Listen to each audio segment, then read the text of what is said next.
jëmu ji di Serigne Cheikh Faty Fall. Serigne Cheikh Faty Fall nekk doomi maam Thierno Birahim ak soxna Faty Fall. mi ngi gane àdduna ci atum 1908 borom daaru tuddee ko ab sëriñam di Cheikh Ahmadou Bamba. bim matee dal jàng moom Serigne Cheikh Faty Fall Serigne Touba moo ko dalal alquranul karim. ginnaaw bi ñu jox ko Serigne Dem fala mokkale bind ab kaamil dal di ñëwaat ci borom daarul Moxti mu boole kaamilu sëñ Abdou Khoudous ak sëñ Abdourahman ak moom Serigne Cheikh Faty Fall mu boole leen jébbal leen Serigne Touba fa njaareem ñu nekk fa.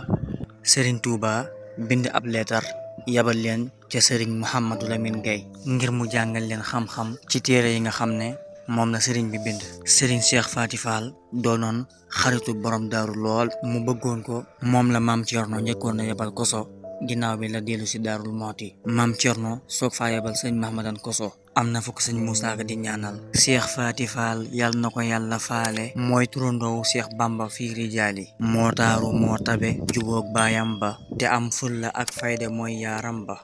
Serigne Cheikh Faty Fall mi ngi génn àdduna ci atum 1957 ñu denc ko bayti ci wetu waay juróom ba maam Thierno Birahim. moom mooy ki njëkk a denc bayti ci njabootuk maam Thierno Birahim. wax nañ ni borom daaru da ko bëggoon lool ba daan na ko wax ni Cheikh Faty Fall fu ma nekk yaa ma fay njëkk a fekk. Serigne Cheikh Faty Fall yàlla na yàlla doole ko yërmande ak leer ci barke waay juróom ba maam Thierno borom daaru barke Cheikhul Khadim.